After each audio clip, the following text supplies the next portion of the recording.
Hello friends, welcome on my YouTube channel pre teacher learning zone. आज हम लोग discuss करेंगे कॉन्स्टिट्यूशन का एक टॉपिक जो कि है DPSP, directive principle of state policy, जिसे हम हिंदी में कहते हैं राज्य के नीति निर्देशक तत्व। इसको हम पढ़ने से पहले जान लेते हैं कि राज्य के नीति निर्देशक तत्व होते क्या है और ये संविधान में कैसे इंट्रोड्यूस किया गया, इसके बेसिक हिस्टोरिकल बैकग्राउंड से। तो 1945 में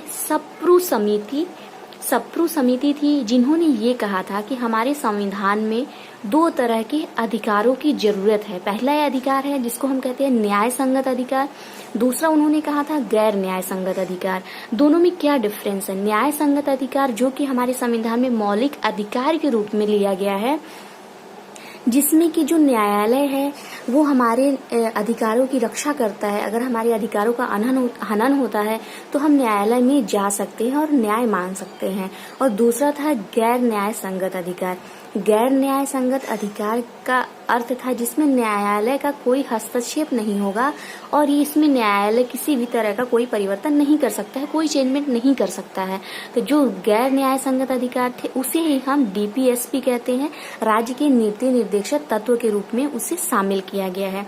अब दोनों में डिफरेंस क्या है? जो हमारे मौलिक अधिकार होते हैं और जो हमारा डीपीएसपी है, मौलिक अधिकार जो है वो हमारे मूलभूत अधिकार होते हैं प्रत्येक व्यक्ति के, और जो हमारा राज्य के नीति निर्देशक तत्व है वो राज्य में प्रत्येक राज्य को लागू करना है अपने देश के लोगों पे।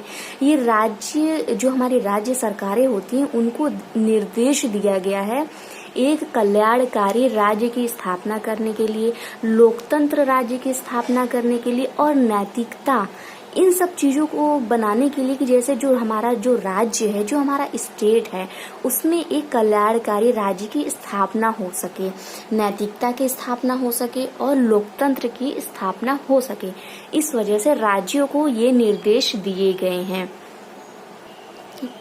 राज्य के नीति निर्देशक तत्वों को डीपीएसपी को हमारे संविधान में भाग 4 में इसको उल्लेखित है और इसमें जो आर्टिकल है वो आर्टिकल 36 टू आर्टिकल 51 तक है हमारे राज्य के नीति निर्देशक तत्व। और इसका अभी हमने बताया था कि इसका जो उद्देश्य है डीपीएसपी को ऐड करने का संविधान में, उसका मेन उद्देश्य है एक कल्याणकारी राज्य की स्थापना करना।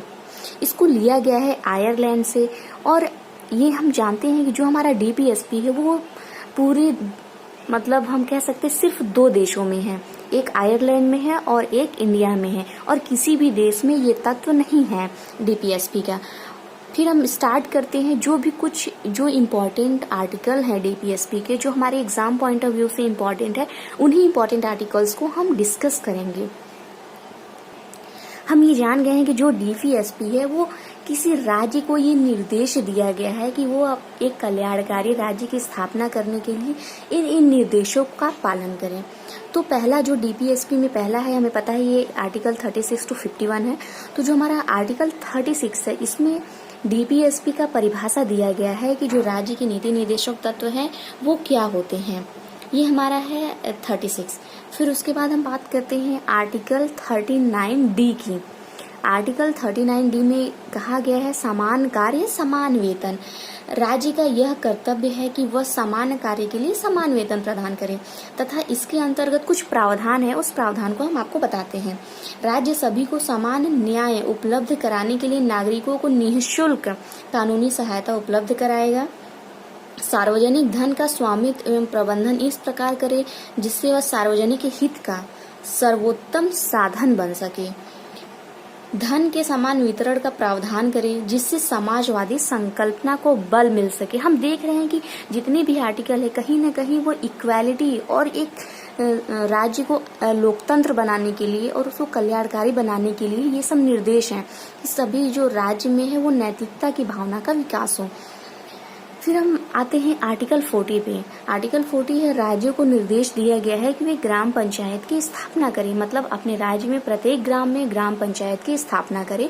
ये राज्य सरकारों को निर्देश दिया गया है। अब है आर्टिकल 45। आर्टिकल 45 में है राज्य 6 से 14 वर्ष के आयु के बच्चों को निःशुल्क अनिवार्य शिक्षा उपलब्ध कराए।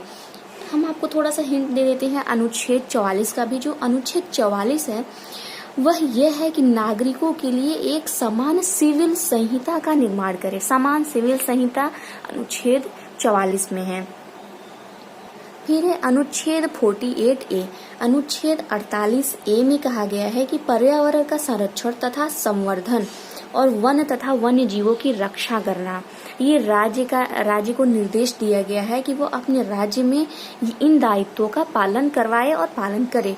अनुच्छेद 50 में है कार्यपालिका व न्यायपालिका। जो भी हमारी कार्यपालिका है, न्यायपालिका है, उसके जो कार्य क्षेत्र है उसको पृथक किया जाए। अनुच्छेद 51 में है अंतर्राष्ट्रीय सुरक्षा बनाए रखना या तो बनाए रखने का प्रयत्न करना। ये सारे राज्य के कर्तव्य होते हैं जो लिखित रूप से कहा गया है कि किसी भी राज्य के ये कर्तव्य होंगे। उनको ये डायरेक्ट किया गया, उनको ये निर्देश दिया गया है कि उन्हें इन सब चीजों को अपने राज्य में करना होगा। यही है राज्य के नीति निर्देशक तत्व। राज्य को एक कल्याणकारी राज्य की स्थापना करने के लिए इन तत्वों को मानना जरूरी है किसी भी राज्य को।